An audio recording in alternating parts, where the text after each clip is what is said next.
agenda. This is the planning board meeting for the town of East Fishkill. It's June 21st, 2022. And will everyone please rise and join me in the Pledge of Allegiance. I pledge allegiance to the flag of the United States of America and to the republic for which it stands, one nation, under God, indivisible, with liberty and justice for all. Okay, the upcoming meeting dates are July 12th, 2022 and August 9th, 2022.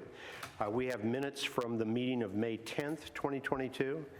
If everyone's had a chance to review those, could I have a motion to accept those minutes? So moved. Second. All in favor signify by saying aye. Aye. Any opposed? Okay, carries. We have an announcement tonight. The Montage subdivision and the Summit Woods subdivision will both have their public hearing held at the meeting on August 9th, 2022. If there's anyone here from either of those projects that would like to say anything, I'd give you an opportunity, but it's certainly not necessary. Thank you.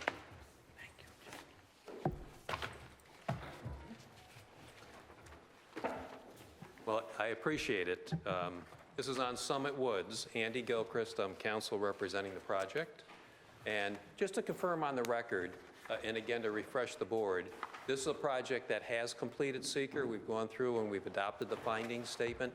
That finding statement did indicate that the public hearing for Summit Woods had been opened, but not formally closed, so we're happy to continue that on August 9th and continue to work with the town on the infrastructure issues. So we appreciate it. Thank you. Thank you very much. So let the record reflect that this is a continuation of the public hearing.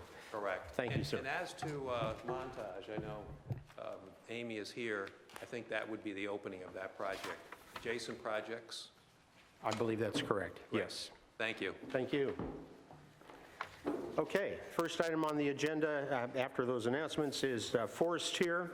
Forest Tier is seeking 2 3-month extensions of their approval.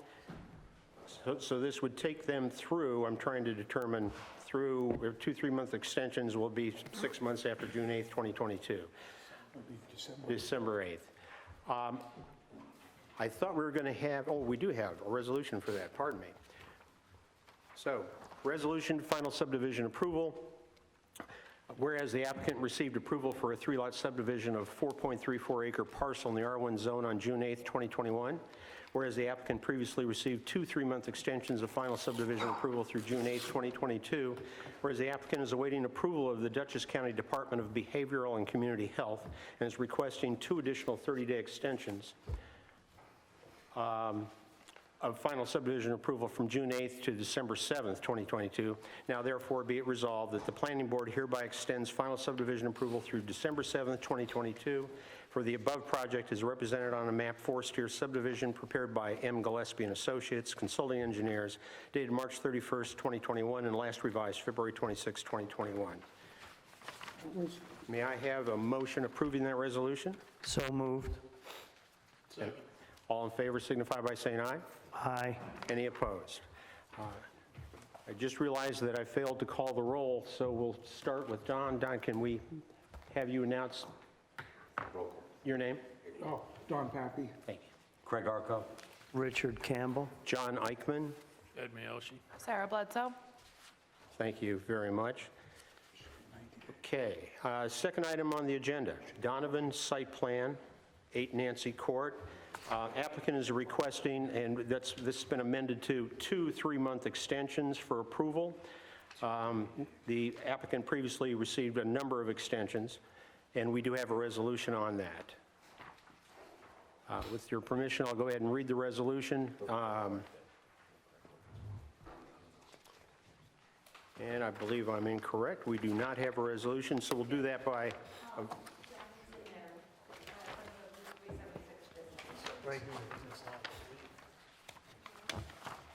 I'm sorry. Thank you. Yes. So, whereas the applicant received site plan approval for a commercial building on lot number 3 of the East Fishkill Business Park on 6/2/2009, whereas the applicant previously received site plan approvals on a number of dates, whereas the applicant is requesting an additional one-year extension of final site plan approval from June 8th to December 7th, 2022. Now therefore be it resolved that the planning board hereby extends final site plan approval through December 7th, 2022 for the above project as represented on a map entitled Amended Site Plan for Lot Number 3, Route 376 Business Park, prepared by M. Gillespie and Associates, PLLC, dated July 24th, 2008, and revised through March 6th, 2009. May I have a motion to approve that resolution? So moved. And a second? Second. Thank you. All in favor signify by saying aye. Aye. Any opposed? Thank you.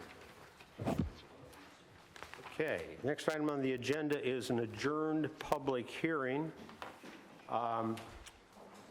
We need to declare lead agency. Could I have a motion to declare lead agency? So moved. Second. All in favor signify by saying aye.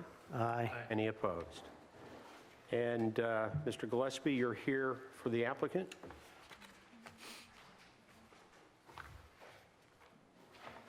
I am. Last we met was actually some time ago. There was a referral to the county on I think it was a 387 referral. So took some time to hear back from them. They had some comments regarding the lighting and the potential impact on the rail trail. So we went back and forth with them. So at this point, I believe, just around the last meeting we had, the county issued a letter saying that it was a local concern. So that was, my understanding, the biggest reason that the public hearing was not being closed and being adjourned from month to month. So I think having that information allows us to go ahead and move to that next step. I'm sorry, I didn't hear what you just said, Michael. So we have a referral now back from the Dutchess County Department of Planning indicating that the matter relative to the referral is a matter of local jurisdiction. They have no longer any comments. We are waiting, I understand, to hear back from them in that manner in order to close the public hearing. So the public hearing has been adjourned month after month after month. At the initial public hearing, no one showed up, which was fine.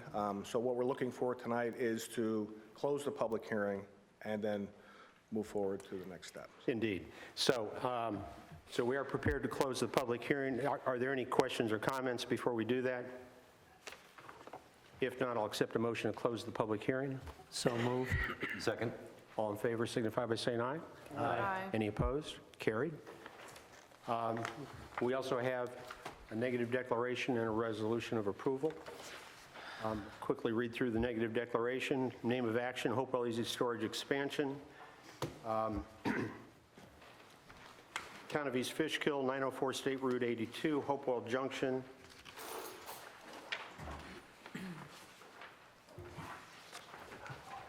The analysis of the issues identified and elaboration of the basis and reason for this determination are there will not be a significant impact on the areas of the environment identified in Section A, which includes land use and zoning, visual character, historic and archaeological resources, plants and animals, transportation, and other. I won't go through the entire thing. This negative declaration will be available in the planning department for anybody's review, but it was determined that there are no significant impacts. And with that, I would ask for a motion to approve the neg deck. So moved. All in favor signify by saying aye. Aye. Any opposed? Okay. Resolution, Hopewell Easy Storage. Whereas Hopewell Easy Storage is an existing storage facility located in the I-2 zoning district, whereas the applicant is applying for an amended site plan approval and to add 2 new self-storage buildings, 8,700 square feet and 7,500 square feet in size. Whereas the 2 new storage buildings are proposed to be located side by side on the lawn area behind the on-site existing masonry building. Whereas the proposed storage buildings were reviewed and approved by the ARC, and whereas the proposed project is an unlisted action under seeker and a short form EAF was prepared. And whereas a negative declaration was adopted by the Planning Board on June 21st, 2022, now therefore Be it resolved that the planning board hereby approves the amended site plan for Hopewell Easy Storage Excess Baggage LLC as represented on a map entitled Hopewell Easy Storage Excess Baggage LLC, prepared by M. Gillespie and Associates, dated September 30th, 2021, last revised October 29th, 2021. We'll take a roll of the members of the board for the approval.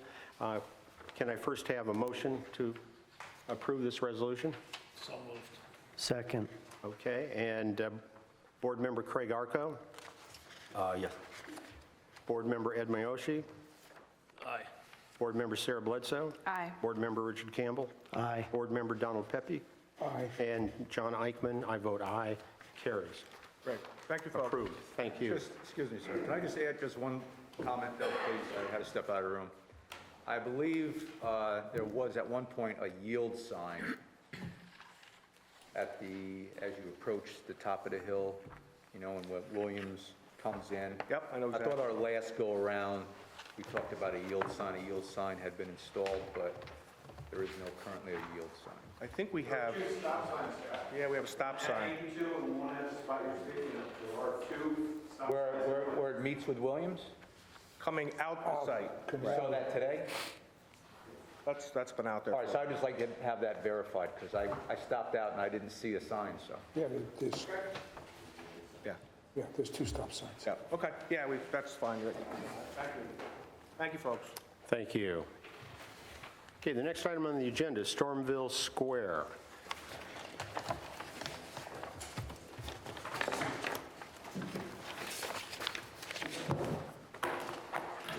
Good evening.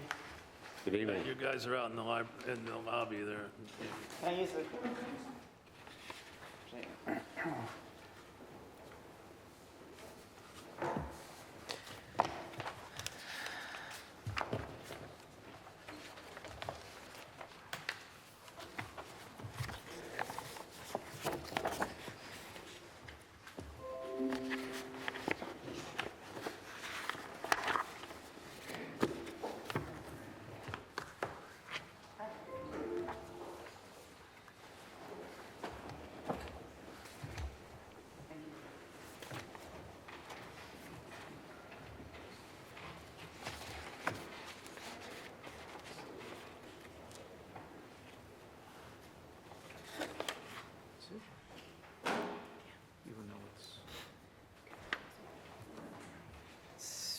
So we received conceptual approval from the DOT since the last time we were here.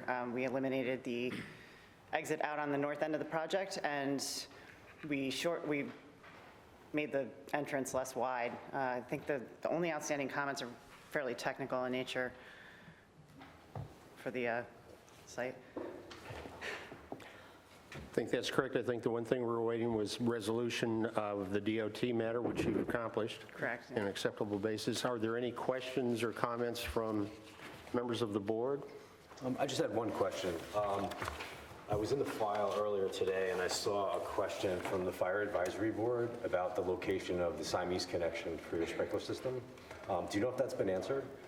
I just got those comments today, so I think we can easily address that. We can change it to wherever they recommend. Okay, yeah, they were just looking for an answer. I guess they wanted to know where you wanted to put it, and they would approve it from there. Okay. Wherever they want. Okay. Thank you. Any other questions or comments from our professionals? If not, we'll proceed to the negative declaration and resolution. This negative declaration is for Stormville Square. It is an unlisted action. Environmental issues that were identified as relevant included land use and zoning, visual character, historic and archaeological resources, plants and animals, transportation, and other. Analysis of the issues identified and elaboration of the basis and reason for this determination that there will not be a significant impact on the areas of the environment identified in Section A is contained in this negative declaration. This will be on file in the Planning Department for anybody that would like to review it, but I appreciate a motion approving this negative declaration. So moved. Second. All in favor signify by saying aye. Aye. Any opposed? Resolution, amended site plan approval. Stormville Square, Paline Manor Corporation is name of the applicant, location 194 to 198 Route 216. Whereas the proposed action includes 2 existing parcels located at the intersection of Old Route 52 and Route 216. Whereas the applicant proposed to combine the parcels and construct a new 35,946 square foot climate-controlled indoor storage facility. And whereas the existing commercial building on the western portion of the site will remain, whereas an existing curb cut on Route 216 that currently services the commercial building will be eliminated, and a new curb cut will be created to service both the new indoor storage building and existing commercial building. And whereas the proposed storage building was reviewed and approved by the ARC, and whereas the public hearing was open and closed on January 18th, 2022, whereas the proposed project is an unlisted action under seeker and a long-form EAF was prepared, whereas a negative declaration was adopted by the planning board on June 21st, 2022. Now, therefore, be it resolved, the planning board hereby approves the amended site plan for Stormville Square as represented on a map entitled Stormville Square, prepared by Dan Stokosa Engineering PC, dated 7/28/21 and last revised May 27th, 2022. Can I have a motion approving this resolution? Anyone? You've got the comments here, those are all taken care of down the bottom, subject to the following conditions. Yes, this resolution is indeed subject to the following conditions. A resolution of comments and HVEA review memo dated June 20th, 2022, and resolution of comments and CPL review email dated June 21st, 2022. Thank you. Thank you very much. Could I have a motion approving that resolution? So moved. Second? Second. All in favor signify by saying aye. Aye. Any opposed? I'm going to abstain from this vote. And 1 abstention. Okay. Thank you. It carries. Thank you very much. Next item on the agenda is McDonald's.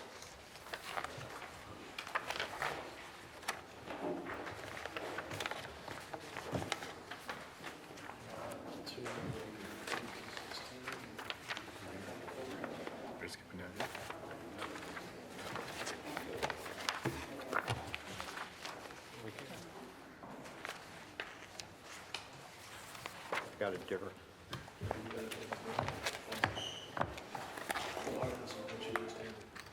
I'm going to go with McDonald's for now, and then I'll get back to that.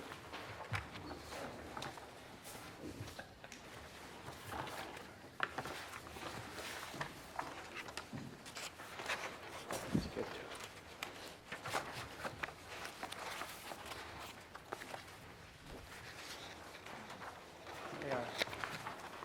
Good evening. For the applicant, Matthew Ingber from the law firm of Brown Altman DeLeo, 538 Broad Hollow Road, Suite 301, Melville, New York. With me this evening is Alex LeMay of Bowler Engineering, our civil engineer, as well as Ethan Shikoski of Atlantic Traffic and Design, our project traffic engineer. Since our last meeting on, it was on May 10th, the scale of the application has been reduced. This version of the plans no longer requests a special permit for the number of off-street parking stalls. The plan originally had reduced the existing stalls from 25 to 20. This version of the plans, taking into consideration the comments we received from this board as well as from the town engineers, we have added 4 additional stalls. So now the parking count at the site is town code compliant. This morning, we did receive 2 new review letters from the town engineer as well as from the traffic engineer. And Alex LeMay of our Bowler Engineering is here to discuss the revisions made to the plans as well as to address the comments that were received this morning.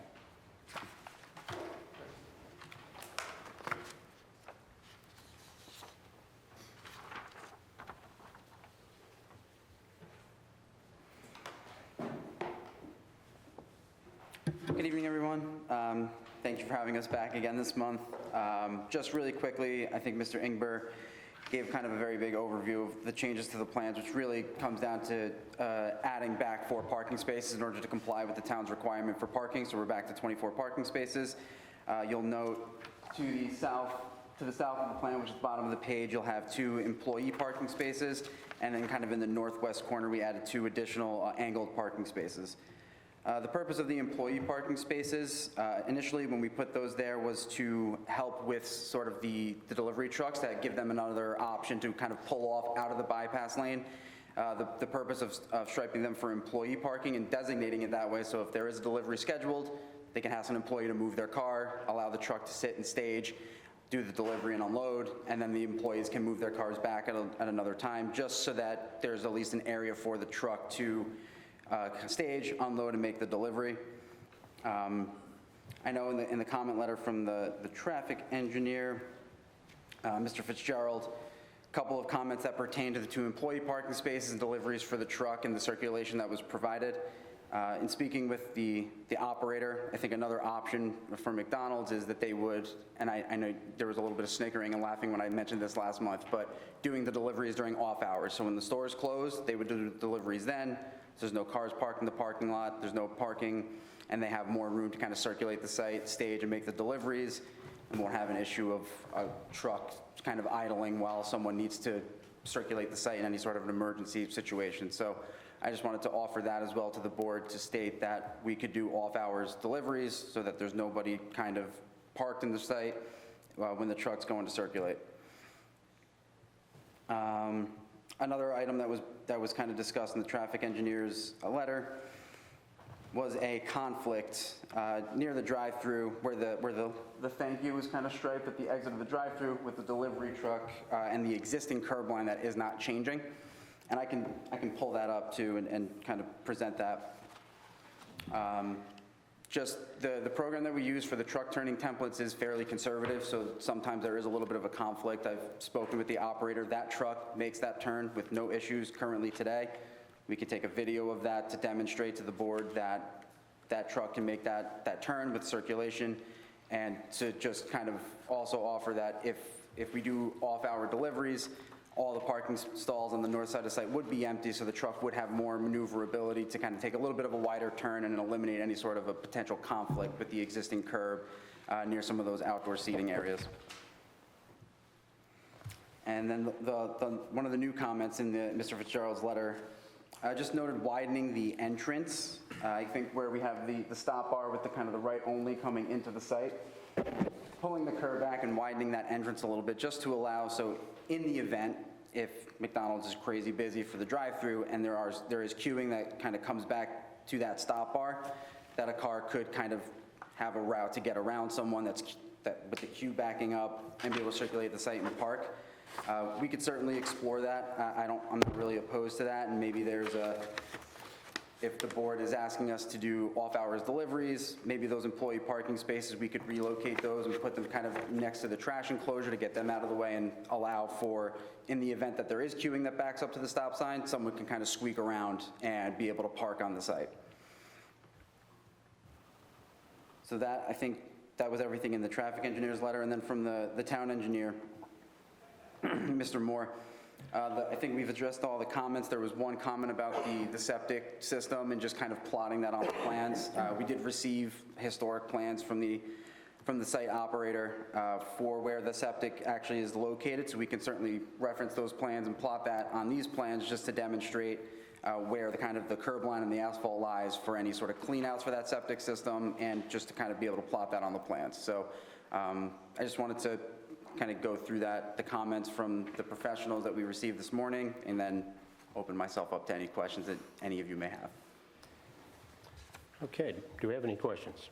So originally, we discussed at length this particular site is a very busy site.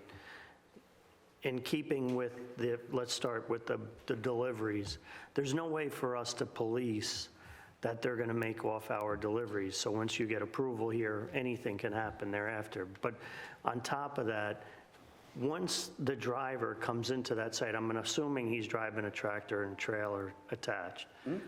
is there any means for him, once he's got that product on the ground, he's off the side of the building, is there any crosswalk? Like, how does that driver take that material, or the person that's inside McDonald's, take that material, and you have that queuing and that line that comes around? How are they crossing traffic from that point where the deliveries are dropped on the ground to the interior of the McDonald's? Yeah, McDonald's has nailed that process down pretty well. They get everything's on pallets, so they drop the pallets at the back of the truck or off to the side. In this situation, we have a little bit of a hatched area behind some of the employee parking spaces where they would drop the pallets. When they have everything set up, they would have someone kind of get to the drive-through, and I don't want to say they would halt the drive-through, but they would kind of put their hand up and let someone know that someone's about to cross. They would take the pallets across fairly quickly, get everything into the building, do all their unloading, so the drive-thru is now moving again. There's nothing kind of staging in the drive-thru or in the circulation lane. They do all their unloading. When they come out, people are taking orders. They'll kind of stand and let someone know that they have someone crossing. They would cross, get back to their truck, and then they could leave and circulate out of the site. And then, let's say this whole process is taking place, what type of egress is there for like a fire apparatus to gain access to the backside of that building? So with the plan that you have up on the screen here, the truck would be sitting in those employee parking spaces. So if a fire truck comes in, they have that whole bypass lane that they can circulate around the building. And if a fire truck's coming in with lights and sirens, I would imagine that anyone that's in the way is going to move and get out of the way so that a fire truck can access the building. So then the only process is the employee stopping the traffic. There's no identifiable like cross area that they would have specified for that person to cross and make the deliveries into the building. No specific crosswalk specified because it's not, I wouldn't say it's for pedestrian access in Yeah. general. It's for the deliveries that come 2 times a week, generally pretty early in the morning, where it's a little less active. Most people are getting their coffee a little bit later than that 5 a.m. time frame. But yeah, generally there's no crosswalk to kind of designate that. And that's pretty typical across McDonald's, and I would probably say a lot of throughout the tri-state area. Okay. So the proposal right now is that the deliveries will be in the employee parking, right? Can utilize the employee spaces, yes. So what happens when the delivery arrives? The employees have to grab their keys and run outside and move their cars. It would be scheduled, so they would know at 3 o'clock on a Tuesday, whatever the time frame is, the delivery is coming. So the employees, prior to that happening, would move their cars so that the delivery could take place. Got it. Mayor, one of my, my comment, one of the suggestions I made was that employee parking be relocated to the southeast corner where they could be nosed in. I don't know if you could point that out on the screen. I don't know if you Next to have the a- trash enclosure, right, Next just to south. the trash area, and the area of the employee parking could just end up being hatched off for the delivery truck. Yeah. I just think that makes some sense, because I think you're right. It's not practical to have people moving. It might even be someone might park there inappropriately, or, a car could not start, or, be So bad- anything be could happen. bad weather, right, all kinds of things, right? Oh, even if And you're there's busy, you suffi- it can't seems to require be- employees to come out and move their car Yeah, if the store's and there busy. really does appear to be sufficient room where if it's 2 parking spaces, there seems to be enough room in that southeast corner to just like they put the 2 additional spaces in the northeast quadrant, they could put 2 spaces down in the southeast quadrant. And that's certainly an option that we have, and we could kind of where we show the employee parking spaces now, we could just totally hatch that out and make that for loading, and then I have to kind of figure out how it all, I have to do the layout of it, but we could certainly, I think, tuck 2 parking spaces back there. And at that point, we probably wouldn't even have to stripe them as employee only, but I think we would do that just because of the location of them. Right. What is the parking requirement for something like this? It's one for every, well, it's 1 for every 150 square feet of building space. 1 space is required for a fast food restaurant. Okay. And is it accurate? Have they met the minimum requirement? They met the minimum requirement based on, and I just can't remember off the top of my head. Hold on one second, let me see how they calculated it. Because I think they took out the storage space and only included the restaurant space. Is that correct? Is that what you did? No, it's 1 space for every 100 square foot of gross floor area. We have 150, it's supposed to be 150. Oh, I have 100. If it's 150, then the requirement would actually go down from the 24 we're showing. And does that include outdoor seating space? It's just supposed to be building space, it doesn't include outdoor sitting space. And what about the mobile parking spaces? Because some of the parking spaces that we talked about last time were designated for mobile pickup orders. So they're not really parking spaces, they're kind of like standing spaces, right? They're curbside pickup. So does that change the parking requirement then? If those spaces are really designated, you can't pull up and park in them? The parking, I'm just going based on what the town's code reads for the parking requirement. I would consider those Sure. as parking spaces, but I'm open to if there's a different interpretation of like a curbside pickup versus a longer-term parking space to obviously sit and eat at the restaurant. The code doesn't contemplate curbside pickup, there's a little difference. This is a new concept. I think it's a valid point. I mean, obviously, there's kind of a change in the way things are being done with parking and with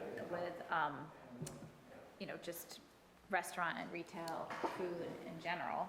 And I think that we've heard from the board that there's typically, I'm not very familiar with the patterns here, but I've heard from the board that there's times when it's really, really crowded and there's difficulty finding parking, especially on the weekends, I think you said, when the rail trail is operating at full blast. And I think that it sounds like people come over from the rail trail, use the outdoor seating areas, but I don't know if they're actually driving. They're probably walking most of the time. But, right now, they technically meet what the code requires of them. Do you have something you want to add? I would. Just Ethan Schakowsky, the traffic engineer. So then what's the waiver for the reduction of the 4 spaces? So they know, that was what they originally requested, Okay. but based on their revision to the plan, they're not requesting. They're not, okay. Just for the record, Ethan Schakowsky, I'm the traffic engineer on the project with Atlantic Traffic and Design Engineering.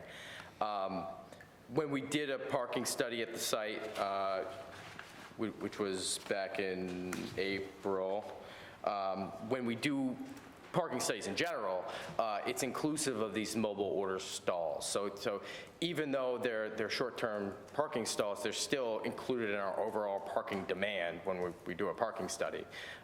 And if you think about it, it sort of makes sense. I mean, before you had mobile order stalls, you still had that demand to go to this restaurant. So, now they stop and they wait for someone to bring out their order, but before they would, still go to the site and maybe park and go in, or possibly use the drive-through. But I'd just like to point out in the parking study we did do, which when we did our parking study, we found a max demand of 16 parked cars. It was inclusive of those mobile order stalls and employee parking, presumably, so. At our last meeting, we asked how many employees are there that would possibly be using some of these parking spaces? 13 on max shift is what the operator let us know. So, which not all drive, obviously. So 2 parking spaces for 13 people? Well, again, our parking study was inclusive of any employee demand. So while those are specifically designated as employee parking stalls for the purpose of, possibly loading in that area or whatever, obviously it's not the only place they can park on the site. They're welcome to park in the other locations. Okay. Other questions or comments? Any comments or questions from our professionals? I just wanted to clarify the point of one of my other comments in that I think, they're certainly increasing the queuing potential for the site. I think it was from 9 to 13, is that what it was, or 9 to 12? 9 to 12 without, impacting any of the circulation lanes or anything like that. But understanding the variability of that, like from my perspective, if you're going to make the improvement, you might as well, maximize the capability of being able to handle those big fluctuations. And, I've been at this McDonald's and I've seen it jam-packed too. And it's, there's sports fields that are in proximity to this, and the rail trail. So those things, every once in a while it gets a lot of use. So that was my recommendation for widening out that entrance, where right now, if there's a car stopped waiting to go into the drive-through, he's clogged that driveway. You can't get through. So widening that out and allowing a car that wanted to come in and park or even circulate and leave again, it's going to give them that capability. Yeah, and I think Alex can look at that as far as the geometry of it, but I would also just point out, we talked about a little last time, is it's not just about the capacity improvements, it's having that second ordering point is really going to improve the efficiency of this drive-through and get people moving through it better. So that has to be considered too, I think. Right. Any other questions or comments? So I think the next step with this project would be subject to satisfying Brendan's comments on the next draft. We would look to a possible public hearing. So without objection, I'll accept a motion to make a public hearing for August 9th meeting. So moved. Second? All in favor signify by saying aye. Aye. Any opposed? Any abstentions? Carried. I did have one question. Yes. Has this application been referred out to the Planning Commission? I mean, the County Planning Commission? Or, I believe it It's has. set to Dutchess County. yeah, oh, it has been, okay. Have comments been received? I haven't seen any I don't think we correspondence. have. I don't think we've, Not yet? Okay, great, thank you. probably soon. Okay. Okay, returning to item number 6 on the agenda, on the revised agenda, we have a decision to make on Route 216/Phillips Road, a resolution of no jurisdiction on a land swap between town and property owner for a new road right-of-way. Is there someone that can explain to us what we're being asked to do? Sure, I can explain that. Everyone's familiar on 216, there's the sharp curve and Phillips Road comes out. So about 20 years ago, when Four Corners Development came in, that developer had to deposit some money to take care of improvements to that road. The town recently was able to come to an agreement with the farmer who joins there, and he's willing to do a land swap with us. We would abandon the current part of Phillips Road and realign it so that the intersection is moved down as far as we can get it below that curve. So because it's a swap of land with the town, the board doesn't have jurisdiction to go through a process. However, to file the map with the county clerk, there has to be a signature on it indicating that the planning board has no jurisdiction, and that's what this would be. Thank you. Does anyone on the board have any questions? If not, I will read the resolution of no jurisdiction. Whereas the town is undertaking a realignment of Phillips Road at its intersection with Route 216. Whereas the town is swapping land with an adjoining property owner, dividing an existing parcel into 3 lots. Whereas since the action is at the behest of the town, it is exempt from formal subdivision review, and therefore be it resolved, the planning board chair is authorized to sign the map indicating the planning board has no jurisdiction. And so could I have a motion approving that resolution? So moved. Second. We'll do a voice vote. Board Member Craig Arco? Yes. Ed Miyoshi? Aye. Sarah Bledsoe? Aye. Richard Campbell? Aye. Donald Pepe? Yes. And John Eichman, I'm an aye. It carries. And just, it's actually 4 lots, not 3. Sorry. And we'll amend that to 4 lots instead of 3. 3 new lots. 3 new lots. Got it. Item 7 on the agenda, iPark Building A. Is this for decision? No. No, this is for discussion, right? And to set a public hearing. Okay, good. So, You have the neg deck, but not. Yeah, he's going to let them talk first. On this one.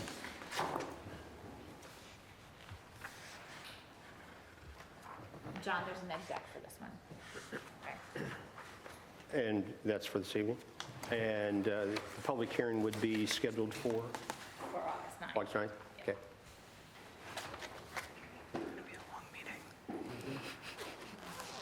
Good evening. Good evening. I'm Troy Wojciechowski with Stantec. I'm representing the applicant tonight, National Resources.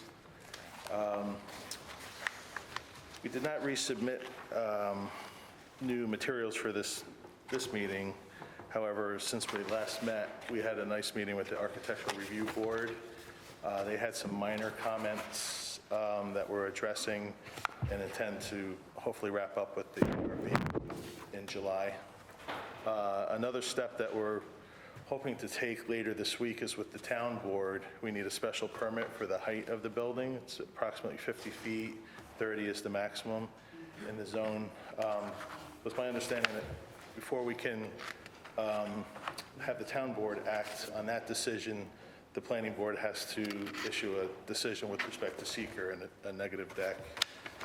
So we're hopeful we can achieve that tonight so that we can move on to the next step. So that's all I really have for tonight, unless there's any other questions that the board might have. Well, I know we had some questions, a few at the last meeting, but I don't know if we ever got responses to. No, we didn't resubmit for this month's meeting, so that'll come in probably the end of this month for next month's. Did you get any further clarity on the canopy? Were you able to get any? Yes, I did. So there's, one question came up whether there's, how much customer participation in the site there was going to be because of the customer loading area on the south end of the building under the canopy. And based on the applicant's discussion with Ashley, there's very few customers that will come for pickup. You know, they offer assembled furniture essentially, so very few customers come to actually pick up their furniture. It gets delivered. There's no showroom whatsoever for customers, so it's very few customers that would be on the site kind of interacting in that area. Do you know if the parcel is intended to be leased or sold? I don't have that information. I can find that out, though. I think one of the questions was how does the drive-up customer,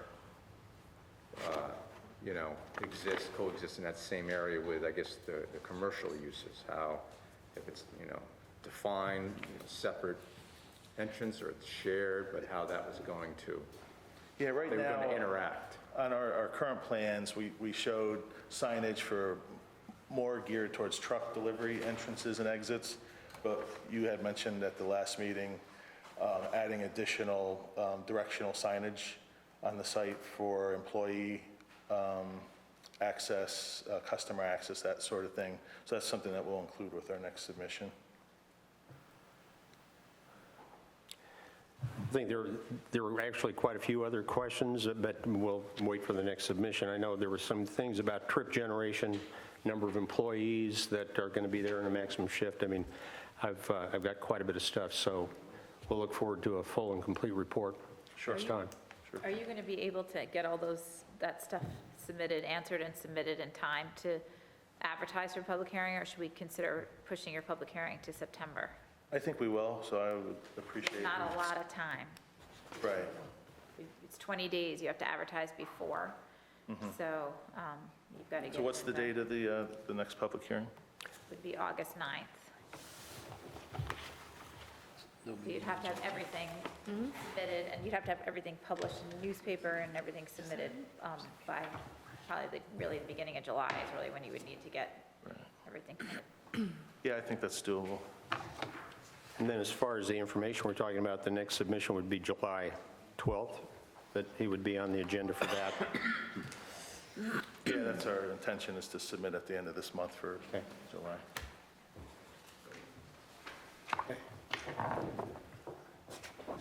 Okay, so are we prepared to go ahead and set a public hearing? Do you think? If the planning. For August 9th? Feels like they're. You're good with that? Okay, could I have a motion to schedule a public hearing for this project for the August 9th meeting? So moved. And a second? Second. Okay, all in favor signify by saying aye. Aye. Aye. Any opposed? Any abstentions? Okay. Troy, I just wanted to ask one, I mean, you do intend to submit for the July meeting, though, right? Correct. Okay. Good. Give us time to review that. We do have a negative declaration. Name of action, iPark Building A, Furniture Warehouse. The proposed action is unlisted. Location of action, Town of East Fishkill, County of Dutchess, 200 North Drive, Hopewell Junction, New York. This one I will probably read a little more extensively since it is a large project and deserves a little additional rigor. So the environmental issues identified as relevant are land use and zoning, visual character, historic and archaeological resources, plants and animals, transportation, other. Under land use, zoning, and public policy, the proposed action would result in the redevelopment of an existing parking area on the iPark property to a 253,800 square foot furniture warehouse with 15,000 square feet of office space and a 4,800 square foot canopy for customer pickup. The site would contain 223 car parking spaces, 65 loading spaces, 76 truck spaces, and 11 container spaces to service Building A. In addition, a satellite parking area with 106 spaces separate from the Building A parking area is provided to serve the existing Building 700, since Warehouse A is proposed to be constructed within the existing Building 700 parking area. Additional handicap spaces for Building 700 have also been provided immediately adjacent to the building. The proposed project would be constructed entirely within the existing developed area of the industrial iPark campus, and no undeveloped land would be disturbed.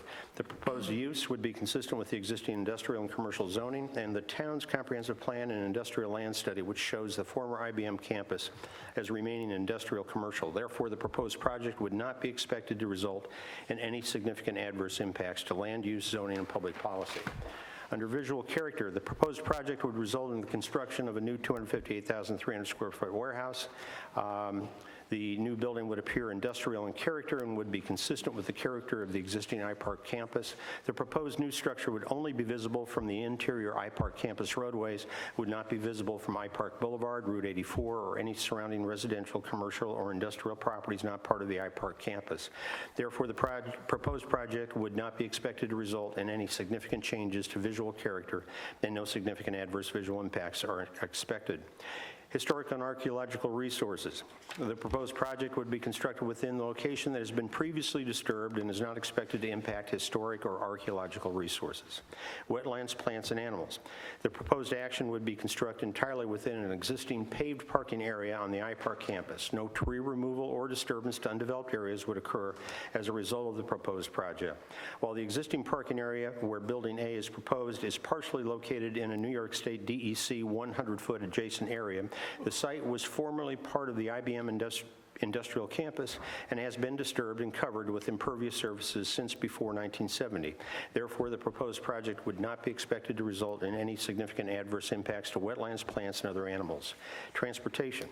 Based on the proposed site-generated traffic, the applicant consents and agrees to inclusion in the Route 52 Traffic Improvement Area Assessment in coordination with the town and New York State DOT. Therefore, the proposed action would not have any significant adverse impacts to transportation, and there are no other potential impacts. This negative declaration was authorized at a meeting of the Planning Board of the Town of East Fishkill held on June 21st, 2022. Could I have a motion to approve this negative declaration? So moved. Second. All in favor signify by saying aye. Aye. Aye. Any opposed? Any abstentions? Carries. Thanks a lot. Thank you. Have a good night. Good night. The next item on the agenda is Simtech.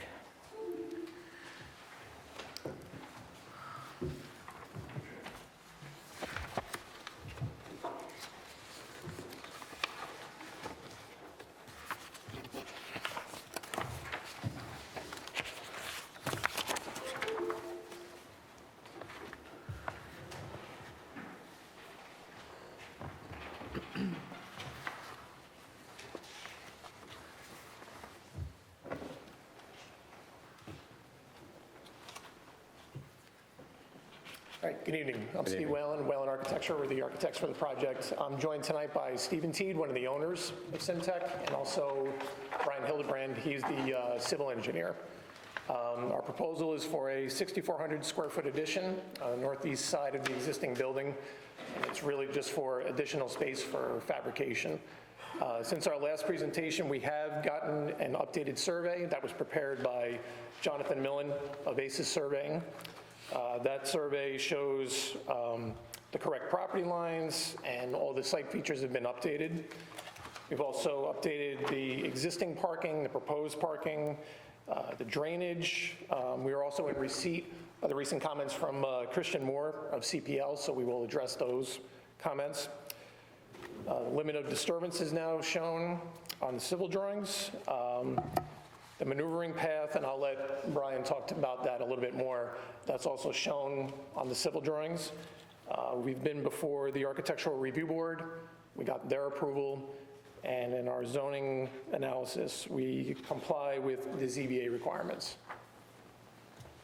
So I'll turn it over to Brian just to address some more of the civil things, the drainage and the tractor trailer maneuvering.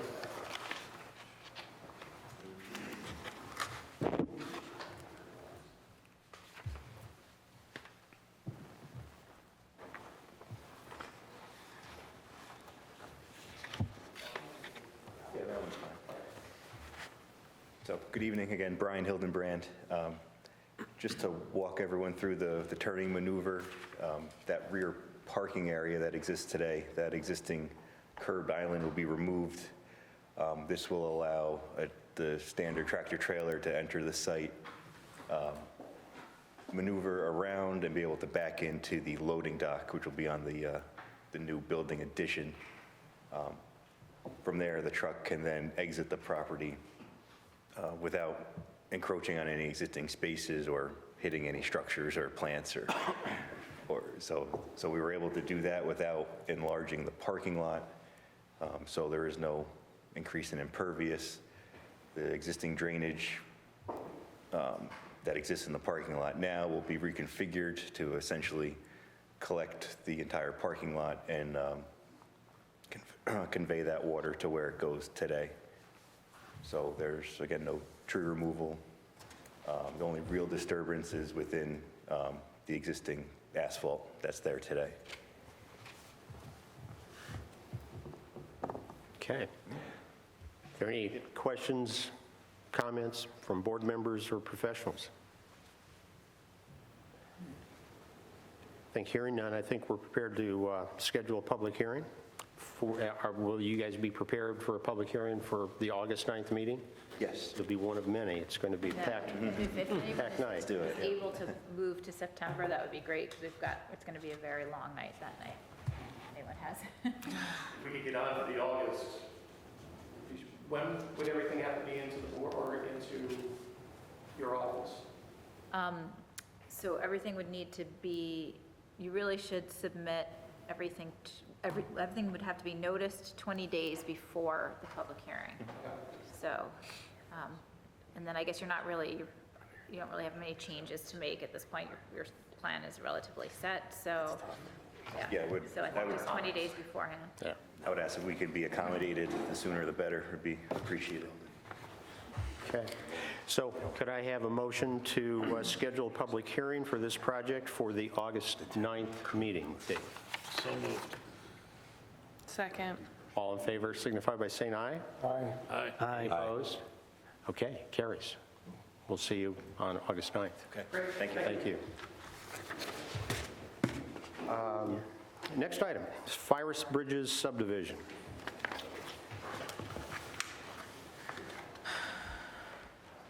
On this, I believe we need to declare our intent to be lead agency, if I'm not mistaken. Is that right, Michelle? Could I have a motion to declare our intent to be lead agency? So moved. Second. All in favor signify by saying aye. Aye. Any opposed? Okay.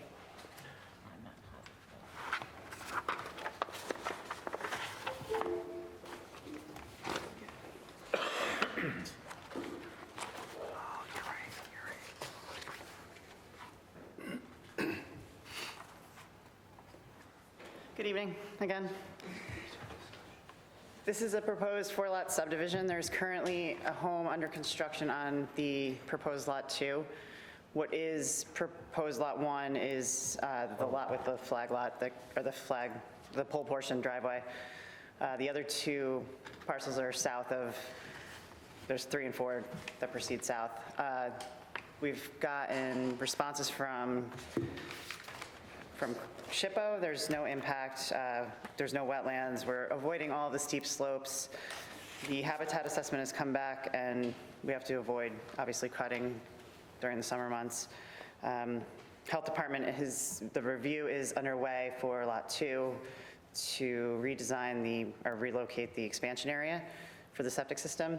And the other 3 parcels, the soil tests were witnessed by the health department, and that submission will be submitted momentarily. All right. Any questions or comments from board members or professionals?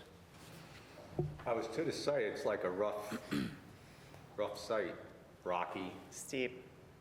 You know, you said there are no steep slope encroachments, and you're sure of that? Because it looked, I don't think there are. There's potential with the driveway for Lot 1.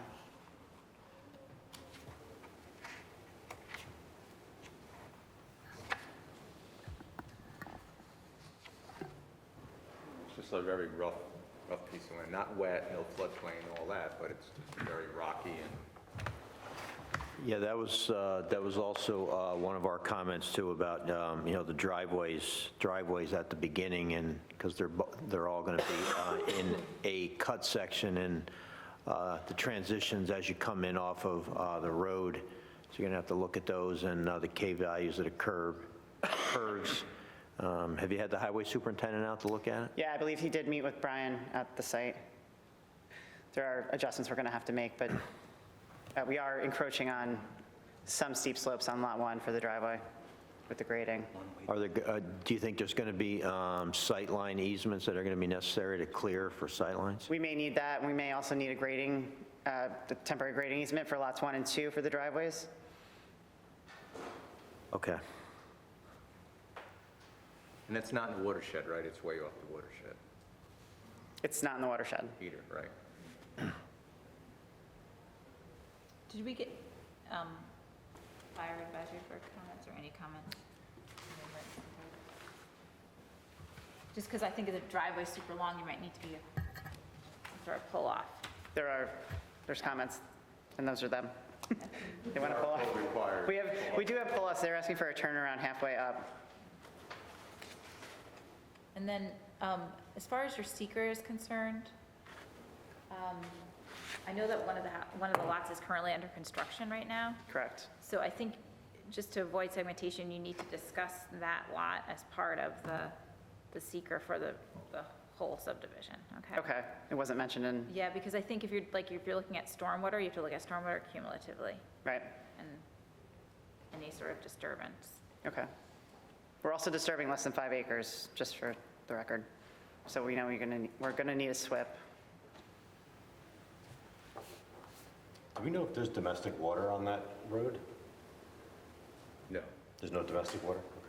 Thank you.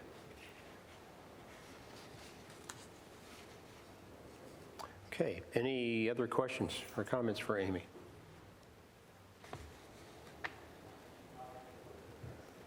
So we'd like to schedule the public hearing if it's possible. I know you, August? no, we'll go for September.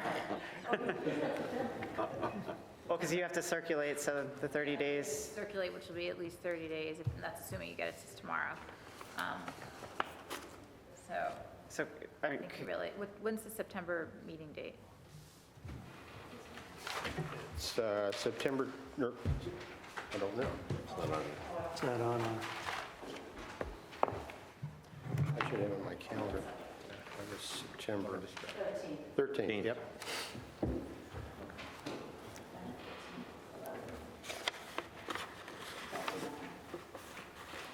Well, how many do we have on right now? We have 2 very big projects on, the Summit Woods and Montage, which usually take quite a while. iPark, We have iPark. Simtech, McDonald's. Yeah, if we, can we do it on September? Because if we have, the 30 days will not be up for seeker circulation. So would you be able to close the public hearing if it wasn't, the 30 days hadn't elapsed? Shouldn't, So can we go for September? yeah, that would be best. Okay. Okay. Good. I think we're all smiling at that. It's going to be a long night for me anyway, so in August. Okay. So without objection, we'll go ahead and we'll schedule a public hearing for the September 13th meeting date. Could I have a motion to that effect? So moved. Second. All in favor signify by saying aye. Aye. Any opposed? Any abstentions? Okay, Amy, thank you. Thank you. Yeah. Okay, next item, iPark Sloop Brewery.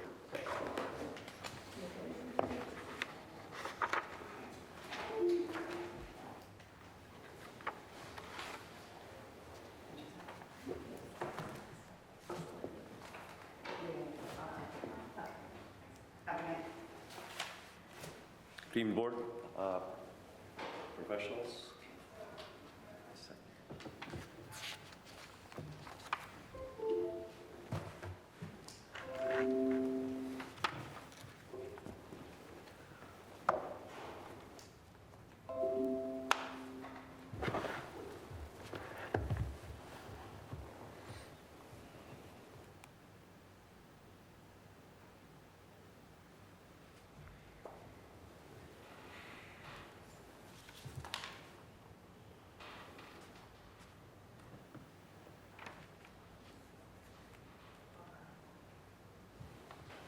Let's start with that. My name is Ed Lizzo, engineer with Walden Environmental Engineering. We're here to talk tonight, Justin Taylor is a co-founder of Sloop. He's here this evening also. We have plans for the expansion of the eating and enjoyment area there at Sloop with the addition of a patio and then a wood-framed pergola that goes over the top of it. The entire patio area is planned for 20 foot by 160 foot. The covered portion of it is smaller. It is 20 foot by 100 feet. And then there'll be a 70 foot by 12 foot part there for storage and equipment. And the rest will be open to the patio. This is at the iPark industrial complex right next to their existing Sloop facilities. It's reusing or repurposing existing areas there. We do have some adjustments to the parking lot that have been brought to our attention in meeting with the engineer on site after our application. Also, there was some the comments from HVA about signs that we addressed earlier today too, and I've got those adjustments for both the parking adjustments, more ADA ramps and parking spaces, and then also the signage requests that were made on separate sheets. I'd be pleased to address any questions or concerns from the board or the professionals at this time. Could we see where it, If it butts up against yeah, the where it building comes, or- yeah, exactly.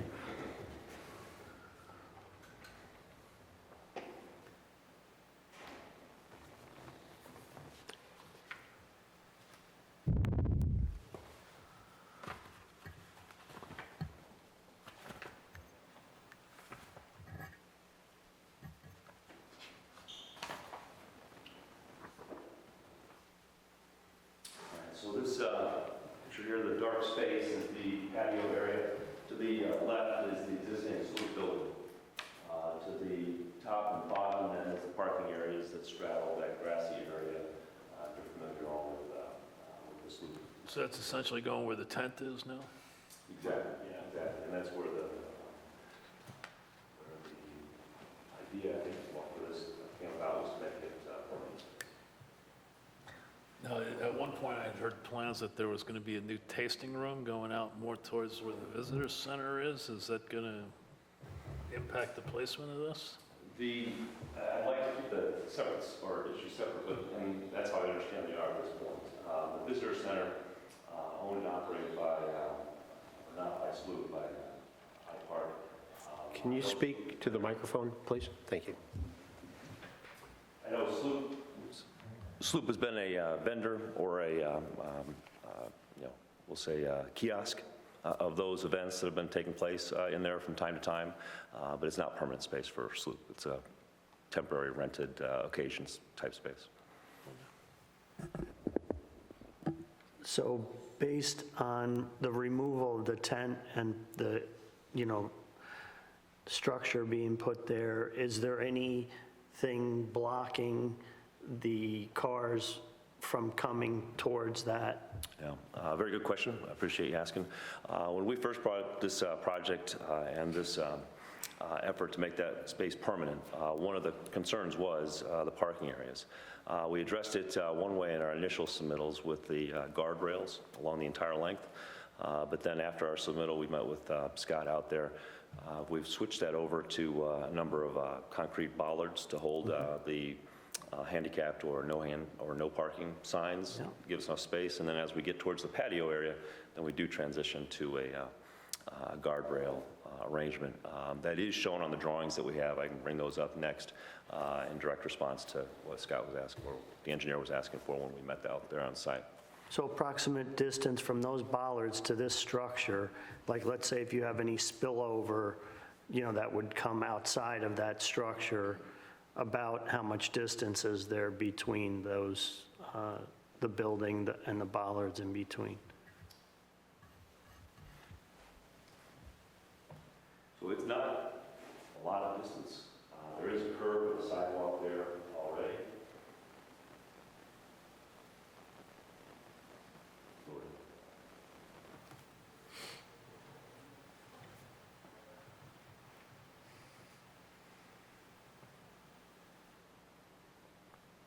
Actually, in a portion of this, you can see where there would be at each of the handicap stalls. There'd be a concrete bollard there. Okay. Along the curb line, and then along the edge of the southern edge of the sidewalk on the north view of that. And do you anticipate that the use will be strictly just for the product and the food, or will there be entertainment there? There's nothing structured. That I'm aware of. Justin's here this evening for extensive use. There may be certain events where there's a band. They do have, they host those kind of things inside. So it's not precluded. There's not a lot of, it's not wired for concert sound or anything like that. It's meant to be an outdoor kind of environment. It's very low on.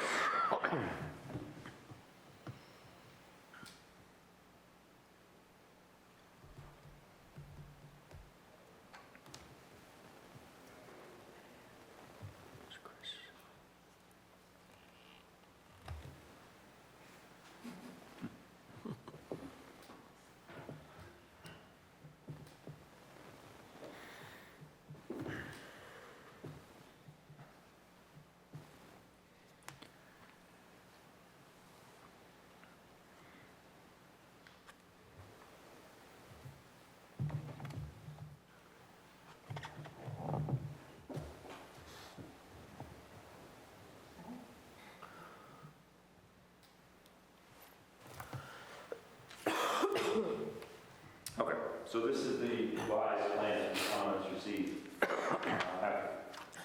charge the middle.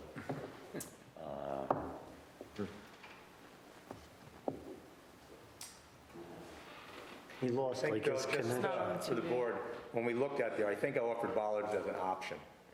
Not that it was a requirement, but it has to have some means to Yeah. protect the vehicles from crashing. Well, and that would be a better choice because people could step through them rather than having to step over a guardrail to get. Provided he has ample reveal on the curb line. I know Yeah. there are some areas that are deteriorated. Yeah. That need to be Yes. repaired, and whether or not he could incorporate the handicap parking to make use of those areas to put the new ramps in, but that's, that's up Yes. to them to figure out, but it was just more a suggestion. Scott, you also need to make sure that they put a bollard in the area where, it's going to be like the hatched area between the handicap spots, not just at the end of the spots, because there'll be, an open area there. That somebody could come through. Yeah. Yeah. Well, that would be where the no parking sign goes. The idea is the sign Okay. will be on the bollard. Yeah. Is the ramp that's currently there supposed to stay there? The ramp that comes off of the parking lot into the door? Is that staying the way that it is? That is staying. One of the things on the, we'll say on the opposite side, there is no ADA ramp. There's ADA parking spots, but no ramp. So we've added the installation of a ramp on that side, so you'll be able to access it from both sides to get to the ramp that you're speaking of. But in order to get out of the building, you have to walk down the ramp and into the parking lot, right? Yes, yeah, So- the metal structure would still be there unchanged. So like anybody who's bringing food out, because I'm assuming the food will come from the kitchen inside to outside, will have to walk into the parking lot and then kind of around and into the building? I don't think so. Yeah, for employees, there's a door off to the, and, I mean, I was there several times when it was a tent, and I think they would come out at the side, it's like a side door. Yeah, I don't think you have to walk through the parking lot with food, because you walk from your parking space off that one ramp, right, to get to the aluminum ramp. Right. And by then, you're outside of the parking area. Right. And that's really in line with where your new pavilion is going, so I don't believe you need to walk through the parking lot to, Well, no, but doesn't the Access ramp that aluminum goes ramp. into the, like, right to the edge of the parking lot? so. You probably, sounds like you've been there more than me, but. Well, no, but, I mean, I might have been there once, but they have a picture of, am I missing it? Where the ramp comes down into the parking lot and then you walk around to there on the grass? Yeah, you could make a quick U Yeah. there to do that, but yeah, they would be taking a couple steps onto the parking lot. And like around. Well, we'll take a look at that then, yeah. That was my recollection. So if you're going up, if you're going up the ramp to the door, go in, the patrons. And if you go to the, Stand at that door. if you could go to the microphone, please, thank you. If you're standing at that door, around that corner, there's another doorway with a separate concrete stepway that Got it. goes to that concrete sidewalk that then leads there. I believe that's what most of the food So is the coming. intention is for employees and whoever else to come out the side and come down that way? I believe that if it's not the intent, that's what will end up happening. I don't know that it's actually planned or anything, wasn't very much structured before when it was a tent, but those dual pathways is still there. Okay. I just would have concerns about people walking into the parking lot, or at least adjacent to the parking lot to get onto the ramp into the main entrance to use the bathroom or go inside if they decide to change their mind, whatever the case. Right. It seems kind of a not natural path to get inside or safe. I'll go out and take a look at that, and we'll address that. Because I agree with you. I didn't recall that, but I agree with you. Well, I guess the question is, I'm assuming there is no food food preparation in the actual, There's none planned in that area. There'll be some refrigerators, coolers, storage, but there wasn't planned to be food prep in the pavilion. So no open flame? No. So has there been any discussion about storage of the byproduct of the brewing process out there? Scott, you had mentioned something once upon a time. Yeah, when we were out there, I addressed a concern I had with the vessel being used to temporarily store and decant. I know we're meeting with GF, I think, later this week or next week about some sewer issues, so I had intended to just bring it up to make sure everybody's on the same page with your methodology there. Yeah, and we had reached out to them, in fact, that day that you and I met out there, and I'll have to check, but I don't know that we've heard back from them. But I know there's a change of personnel there. We're getting used to it as well, so. that's right. But the decanting area, other than the screened area that we planned as part of this 9-foot tall, and the patio area, that the production process has not changed with this application. Yeah, what they had was the leachate from the decant vessel, which was like a dump truck, in my opinion, was running along the curb line to a storm drain, and you had said they were going to address that in some fashion, and Right. I want to make sure that was done properly as part of this. Not to mention the odor, so. And that's something you'll be working on, I take it? Yeah, there is, with the pavilion, there's sanitary sewer, drinking water, electric service that comes out there. The sewer and drainage is intended to address that issue also with Global Foundries' permission. And the proposed structure is all wood?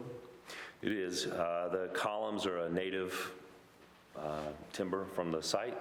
The rest of it will be timbers, commercial grade trusses, the rest of the applications. The coloring is a sloop, using Sloop's branded colors.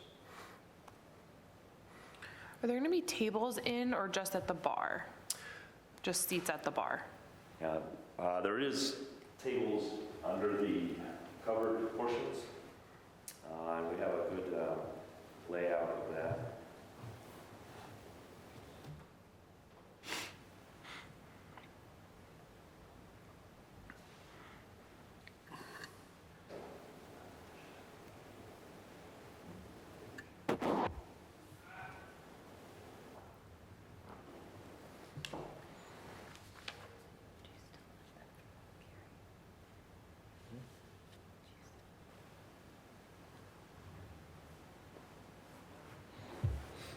Oh, I see.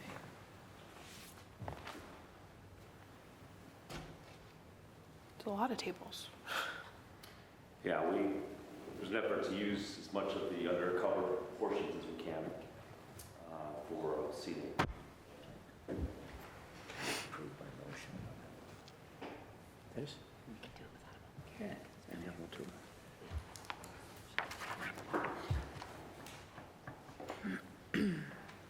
You can do whatever you want, you're in control. So does this require a public hearing? So it's up to the board on whether or not they want to consider it a minor site plan amendment. If it's a minor site plan amendment, you can waive the requirement for a public hearing, and then we could approve them by motion.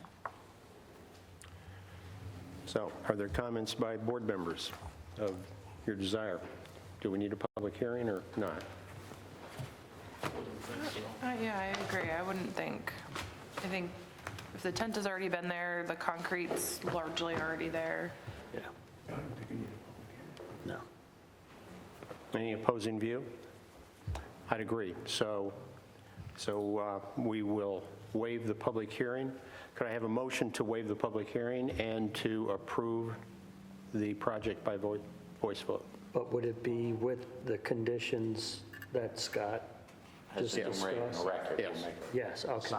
Yeah. And we had some email comments today, too. Did you receive Christian's email comments today? Did on the visitor center as I was sitting back here, but I did not. I've got them, and I apologize because we had major, server issues over the last, week.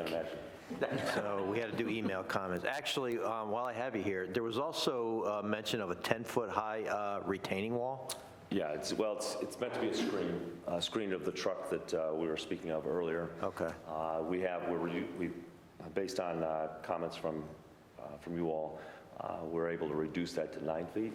So we'll need details of that, and It's actually not a retaining wall, but more like a privacy. Visual screen. Oh, that's what it is? Very, okay. thin, So it's material not- enough to be a visual barrier. Okay, all right. for the truck there. I'll give you these.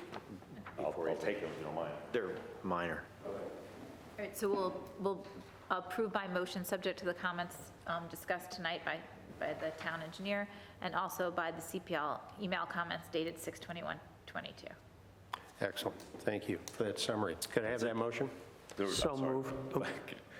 There were sign issues also. We addressed those. I did not, yeah, we were just looking for the size of the signs. I think that was got it. provided, and we're okay with that. Okay. So do you have So any moved. outstanding comments that I have to? I think that's the only Gotcha. comment that we had. So we're good. Okay, it's been moved. Could I have a second? Second? All in favor signify by saying aye. Aye. Any opposed? Any abstentions? Approved. Thank you. Thank you. Thank you. Okay. Next item. Let me get to the, it is iPark Visitor Center.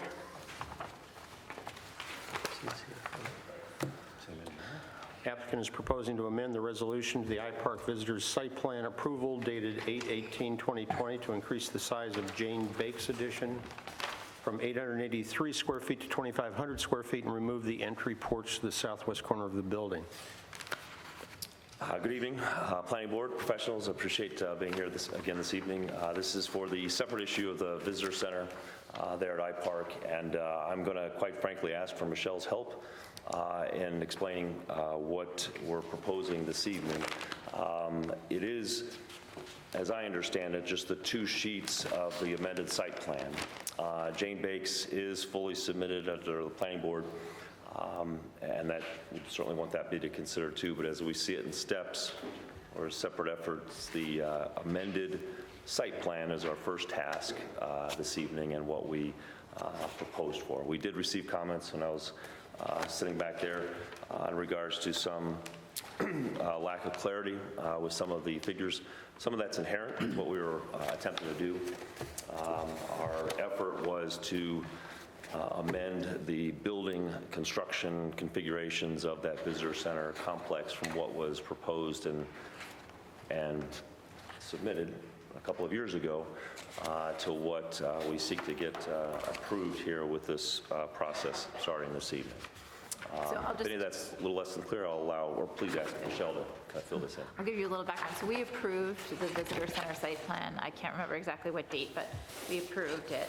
And at the time, in addition to the visitor center addition, which was added, new construction to the building, there was a proposal to add a loading dock entrance, off one of the loading docks, an entrance to the side of the building, and then also to add a small addition to Jane's Bakes, which was 800 square feet.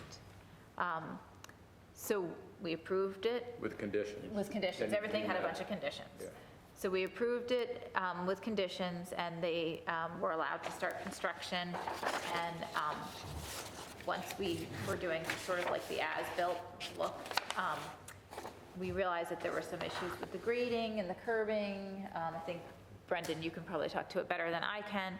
They decided not to go forward with the entrance at the one side of the building. And Jane's Bakes, they decided they wanted to go larger with the addition. So fast forward, they're still kind of working out some of the kinks at the visitor center, trying to deal with, and I'll let you go through those. But as far as Jane's Bakes is concerned, at the time, all we had was a footprint. So we were sort of basically approving that there could be addition in that location, but there was really no details. And they have since submitted a new application for Jane's Bakes, but it's a 2,500 square foot addition. And they've removed as I said, they removed the other entrance. So they've modified the approval basically, or they want to modify the approval we gave them in the past because they've increased the size of the addition and they've gotten rid of the other entrance. And then they had to do additional work out there that I'm going to let Brendan explain. Right, there were some issues related to just pedestrian facilities in terms of ADA compliance with ramp grades and things like that. And even location. Some of those areas were removed from public circulation. That's one of the areas that went up to the loading dock. They're gonna basically put bollards in and chain that off. And another area of sidewalk along the building is going to be closed to the public. They even have, at this point, haven't been out to see it yet, but they have replaced some of those curb ramps that were not in compliance to be in compliance. Some of them required railing based on the grades. They're in the process of adding that railing. And then just with the parking lot itself and circulation, buses entering and dropping off, that potential is still there. And the way it got built out just didn't facilitate what the intended use was. So they have made some modifications to that, and it's not all in place yet, but I think the plan that Ted is presenting now shows the viable concept of having appropriate circulation and aisle access for the parking, circulation for buses that may come through, or circulation for the fire apparatus to get up closer to the building. So all those are positive things for the plan. I think they're on that plan. We've done a few field reviews and have made comments. We've transmitted those comments to Ted's office. We've met in the field with Ted and the applicant, we've gone through these things. I think have a pretty clear understanding now of what needs to be done, and some of it's been done and some of it still needs to be done. This last set of plans is a good representation of what remains to be done, and we haven't had a chance to review it in detail, but we will, and then sort of offer our final comments with regard to that. So they're going to increase the actual perimeter of the building of Jane Bakes? Like, it's going to expand out towards the parking lot? No. There's already a foundation. There's already a patio there. They're not going to extend it. The building itself would not expand into the parking lot. But a patio, that's a foundation to be able to accommodate an addition? Or just a patio? Like, is it actually a... I would say I would offer both. First of all, it's been, we appreciate the help with the professionals in getting the visitor center compliant and all set, and this visitor center amended site plan is part of that. To your question directly, if you're out there, there is an existing patio that was intended, much like Sloop, for picnic table type seating areas. That area has been designated. We'll say it's a raised patio. That area is going to be used for the expansion. We are going to have to cut into that to put foundation footers, but it's that patio area now that's not into the parking area, but it's right next to the building. That's going to, in fact, raise up and become enclosed space for additional production warehousing areas. No additional retail area with the addition. So you're gonna cut the edge of that patio out, you're gonna dig down, you're gonna put footings in? Footings, and- right. So the size will be the same? Yeah. The size, yeah. Okay. Yeah, within a foot. I mean, there's a little bit of encroachment both ways, depending on which wall you're looking at, but that's the effort. And how long has that patio been exposed to the weather? Let's say 3 years, 2-3 years.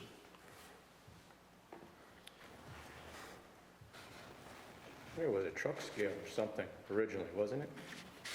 Some type of structure there. Right, the former use of that building was for loading and unloading liquids. And so that patio area was the truck loading and unloading station. It was a scale, I think. They filled it in with gravel and they poured a slab on top of it, right? So it was structured beneath already. You may want to take a look at those record drawings. Yes, it's a good idea. We have. What are they using the additional space for? All right, good question. So right now, there's a small retail portion. Most of it is production.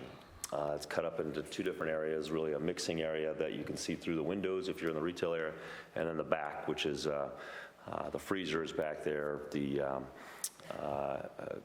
extruding equipment, the packaging equipment's back there, and then all of their ingoing and outgoing materials. The expansion will be just empty space. They'll move one of the freezers that's in there now into that space. There'll be a second freezer, and then the rest of the floor space will be used for placing the equipment, the extruders, the packaging, for more and more efficient production. The retail space will stay the same. The in and out of the materials will still be on the north side, but they'll have more space. They'll be able to double the units of production as they have. 2 mixers instead of 1, 2 extruders instead of 1, 2 freezers instead of 1. So the picture shows like a rolling garage door. What's that? So on the south side, by the gym entrance, that's used, Jane, the owner, the founder of Jane's, she wants her employees to have plenty of air circulation. So that garage door is intended to be, to open it up with either screening or not screening, but allow airflow through there. And then from time to time, it would allow a piece of equipment to come in and out. If you look on the drawings, there's also a person door right next to it. That'll be used for getting in and out. But the garage door that you're speaking of is mostly for employee comfort. And does it affect the requirement for parking with the addition? We did, Well, or we they added additional spaces. It's not much, because it's all production area. The ratios for that's pretty low, Yeah, but exactly. we did add spaces. So basically, they sort of modified the site plan before they had really finished meeting the conditions of their first approval. So we're in this little bit of a, a zone where I asked him then to update the site plan to reflect all the changes that were being asked of them with regards to the site. And then we would just have to basically amend the resolution of approval to reflect the new revised plans. So the stage of construction is not, you haven't even started really technically yet. You're just making the improvements necessary to do this. Yeah, and so from my perspective, we've got two things going on. We have not started Jane Bake's construction yet. We're going through the permits and approvals. We're making sure our ducks in a row for that. Our other issue is to resolve all of the outstanding issues for the visitor center itself. Some of that is hard assets, the ramps and the curbs and things they've done. Some of it's the paperwork like this amended site plan. We're working on those concurrently. And Michelle's been great to help point us in the way, and what she had suggested was that we address the amended site plan perhaps first, and then right behind it, excuse me, almost at the same time, is the Jane Bake's construction project. Yeah, but I also like to, we have a bond in place to make sure that the visitor center comes, so that shouldn't, in my opinion, hold up, moving forward with maybe Jane Bakes, but. So there's a bond in place for these other ancillary things that Make are some corrective work on the visitor center. smart? Michelle, would Jane Bakes be then part of the amended site plan, or that's going to be a separate? Well, that's the problem. It was originally part of, the 800 square feet was originally part of the site plan. Now it's a new building, it's 2,500 square feet, so he's showing, because it's on the visitor center site plan, he's showing the footprint of the 2,500 square feet, but you've already, Jane's Bakes, they've already gone to the ARC, they got approval. And so I think with that site plan, we're pretty close to being,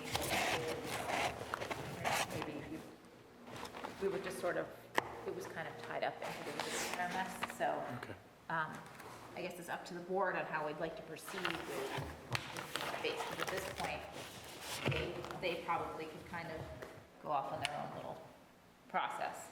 And we would just know that when they amend the site plan for the visitor center, they would show the correct footprint for Jane's Bakes. And I think as a sunset, maybe no CO for Jane Bakes until everything at the visitor center has been completed. So we could do that. Would agree. Okay, so we're looking to amend the original resolution to allow for the expansion, subject to the conditions of completion of all of the things that were discussed by Brendan, and with the understanding no CO until everything has been done? Correct. Is that fundamentally? If so, I will accept a motion to that extent, that we will amend the original site plan approval that was dated 8/18/2020 to accommodate the expansion of the Jane Bakes space, subject to the conditions of all of the items that were discussed by our traffic engineer, and subject to the condition that a CO will not be issued until everything's been completed. So moved. Second. All in favor signify by saying aye. Aye. Any opposed? Any abstentions? Carried. Thank you. Thank you, board. Thank you, professionals. Okay. Stormville Run subdivision.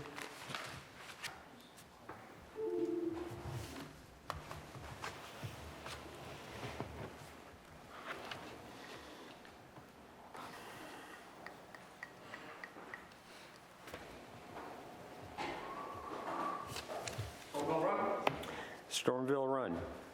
You're up.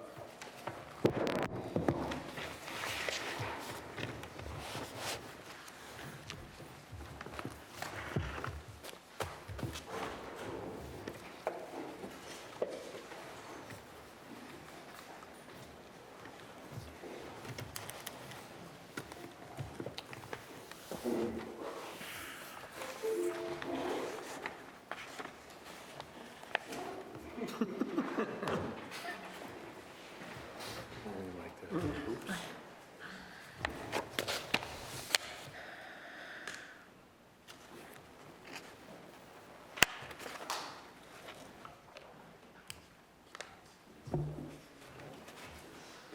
thank you.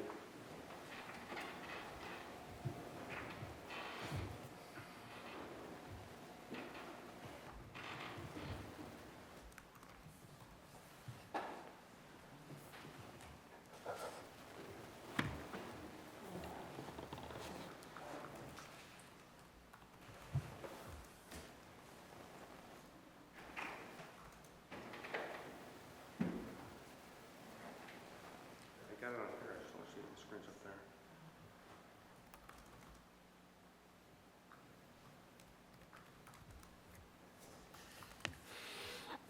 Technology.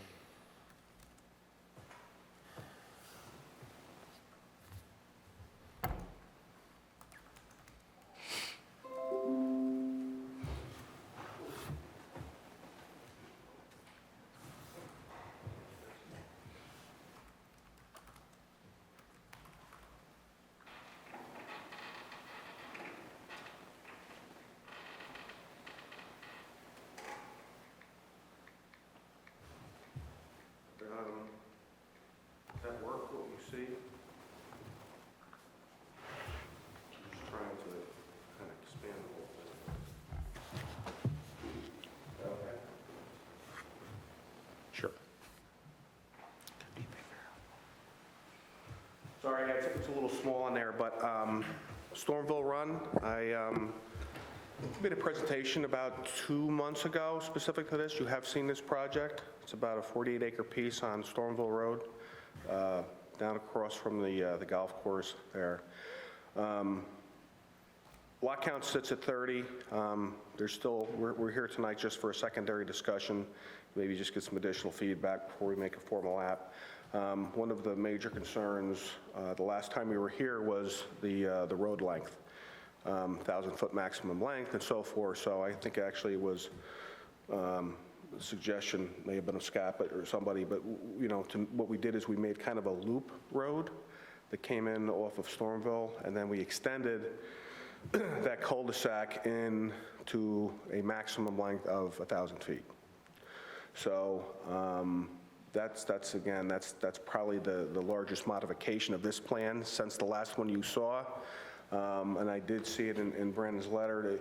The idea of this too is to allow for a future connection, so maybe allow for some existing right-of-way to be dedicated at that end portion, an easement, whatever it may be, so that when that other parcel comes online, potentially, that there's that, you know, that continuous road flow through each of these parcels. So that's the proposal, and we were just looking again to see if this fit a little bit further along with, you know, the town's regs. So And this layout has one less lot, correct? It's 30 lots. I want to say yes.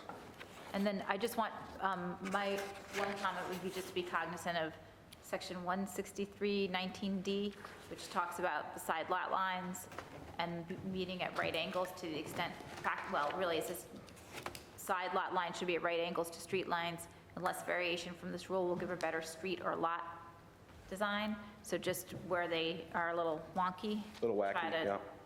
clean that up for the actual submission. Okay. Because it gives us a lot of problems later on when they're not. Okay, understood. Yeah, again, this is just kind of a sketch thing. There's some, obviously some advancement that these drawings need to get to that point that we make a formal application, but I'll keep that in mind. And I guess my only other comment is there are still a lot of lots that are accessed by Stormville Road, is that right? Yep. So I think it's 8, is it 8 lots still on Stormville I Road? want to say, yeah, at least 8 to 9, yeah. Okay, and then there was also the comment to potential, you know, if any of the property in the future gets developed around this area, that we might want to consider a future connection to a road that could end up, you know, so you could have a connection through this property to it. Right, agreed. To a property. Yep. And that should be sort of talked about in the seekers. Yep. They do, the cumulative impacts of the, Yeah, understood. The extension that you're talking about, which lot would be impacted? Off the cul-de-sac? Connecting to the, Well, maybe a Well- couple. yeah, it could be a few, actually. Could be a couple of them. Yeah, if that gets extended and there's a right-of-way there, we're going to have to do some reconfiguring. You know, again, this is kind of a sketch thing, but that would be, more formalized. would that be something that we could see Yeah, because he would. soon? Well, this is their second sketch. They can only do 2 sketch Okay. plan, but they're supposed to do a formal submission, at which point it would come in as a discussion. And we could discuss things now. If you wanted to reconfigure and have a discussion offline with staff, we could do that as well. You know, I still remain concerned about the 8 lots that are off Stormville Road. I don't think that's typically a good design. No.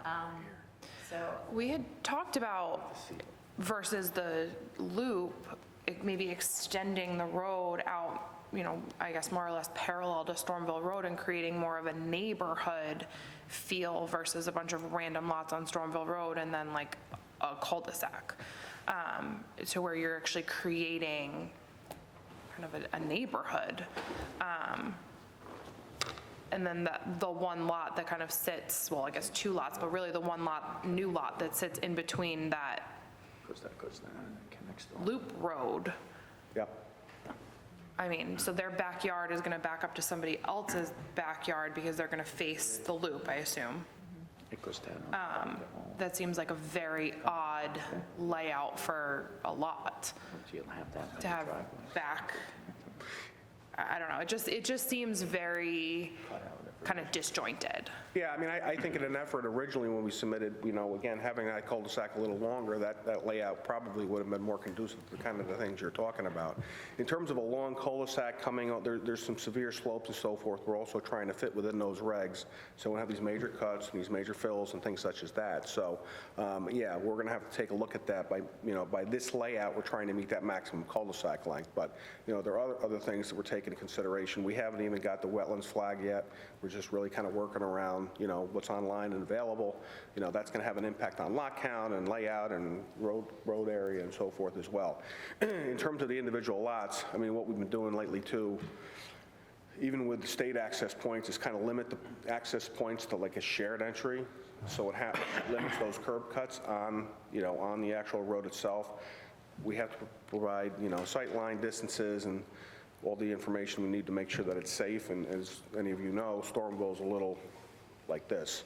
So that's also going to dictate some of the locations of the driveways and the homes themselves. So, but, you know, the idea was always to have those shared entrances that kind of limit those access points. So.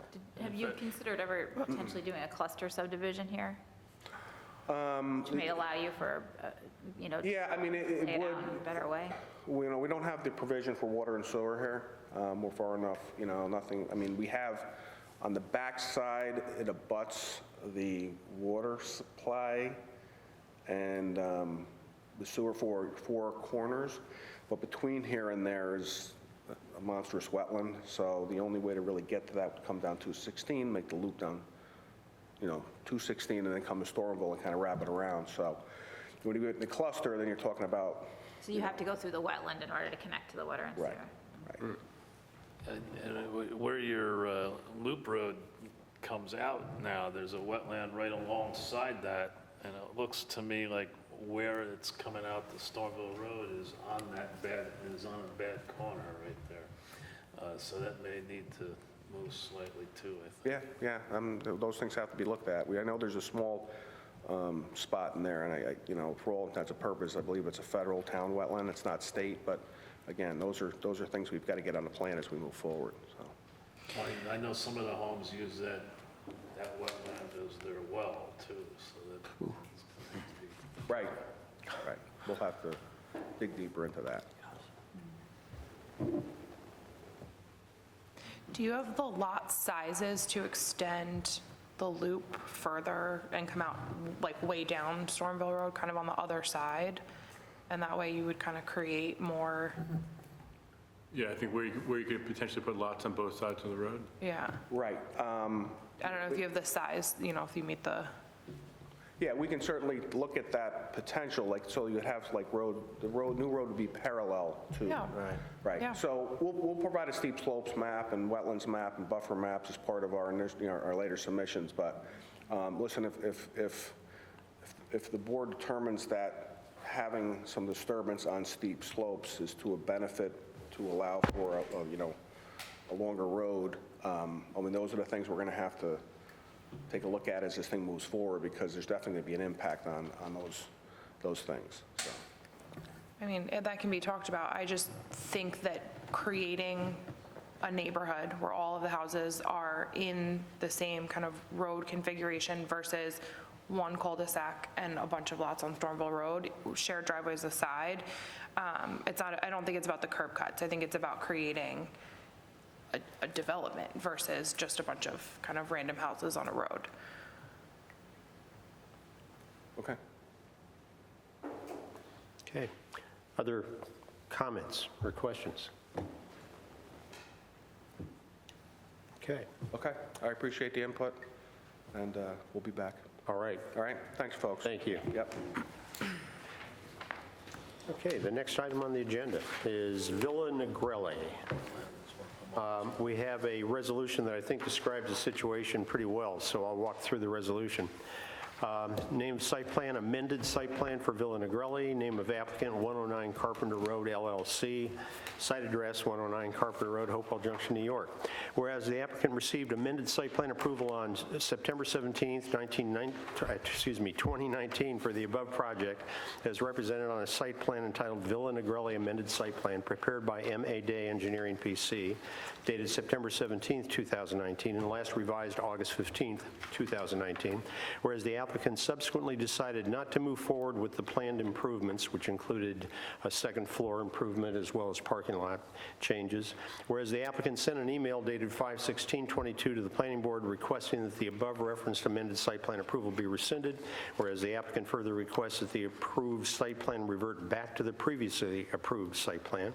Now therefore be it resolved that the planning board hereby rescinds the final amended site plan approval granted on 9/17/19 for the above project as represented on a map entitled Villa Negrelli Amended Site Plan prepared by M.A. Day Engineering, P.C., dated February 28th, 2019, and last revised August 15th, 2019. Could I have a resolution approving, or excuse me, a motion approving that resolution? So moved. Second. Okay, and vote by voice vote. Craig Arco? Aye. Ed Miyoshi? Aye. Sarah Bledsoe? Aye. Richard Campbell? Aye. Donald Pepe? Aye. John Eichman? I'm an aye. Passes. Okay, next item, Project Niagara and Rolling Frito-Lay's LP. And then I'm going to actually just add, there's another one, which is under a similar circumstance, so you can read them together, which is Stone Ridge Commons. Got it. Okay. So we'll take Project Niagara first. Project Niagara located at 10-350 North Drive. Whereas the planning board granted final site plan approval to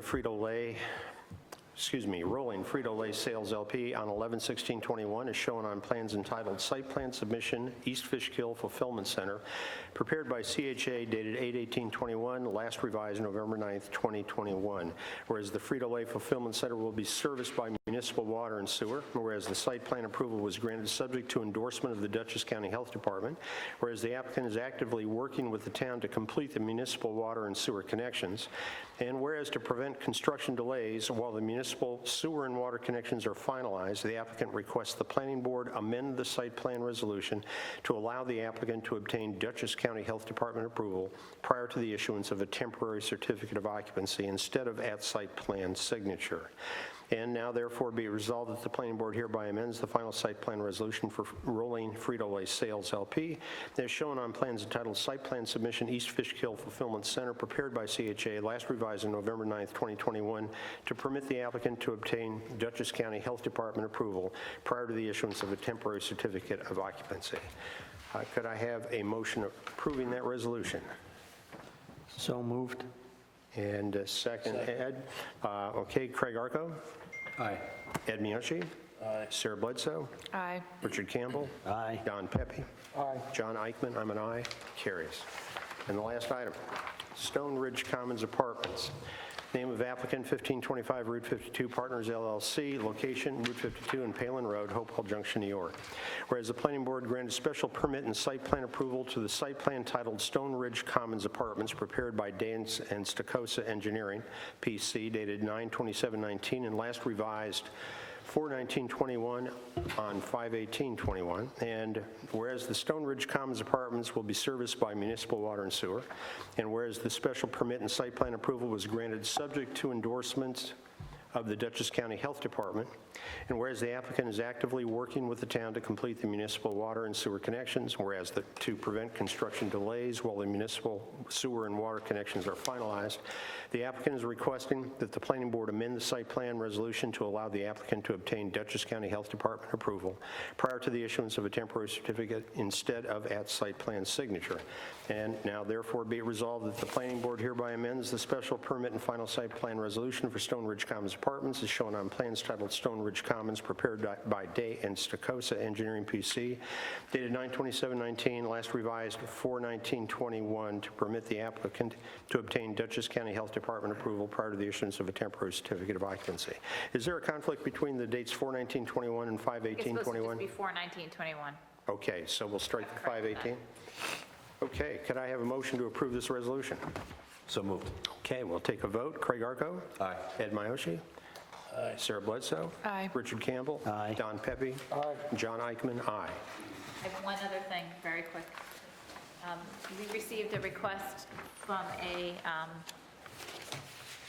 I guess it's like a community center off White Pond Road in Stormville. They have a little theater group, it's a community building that's used as, for a little theater group. And they are asking to make a minor site plan amendment to install a handicapped accessible ramp. It's really, it can be handled through the building department. I'm just making you aware of it in case you notice it showing up, because it is a handicap ramp. It has to happen because for ADA disabilities, and also any handicap ramp can also be within a setback that's in our code if required. So they do not need to get a variance for where it's slightly into one of the setbacks. And they're going to be going to the building department for that. Are they also creating some handicap parking spaces, or do they always have, already Yeah, they have have those existing? handicap parking spaces actually up front. And I know that I think they're dealing with some fire code issues as well. So this should hopefully fix and make the building a little safer. Gotcha. And it's not impinging on their existing parking. No, it's not going into their existing parking. It's right in front of the building. So it's Great. right up against the building. So the request is for an amended site plan to accommodate a new ADA handicap ramp for the building, with the building department handling all of the details therefore. Could I have a motion? So moved. Second. All in favor signify by saying aye. Aye. Any opposed? Any abstentions? Okay. So, without objection, well, first, is there any other business to be brought before the planning board? No. Without objection, we will call this meeting adjourned. Thank you. Very good, very good. That's impressive.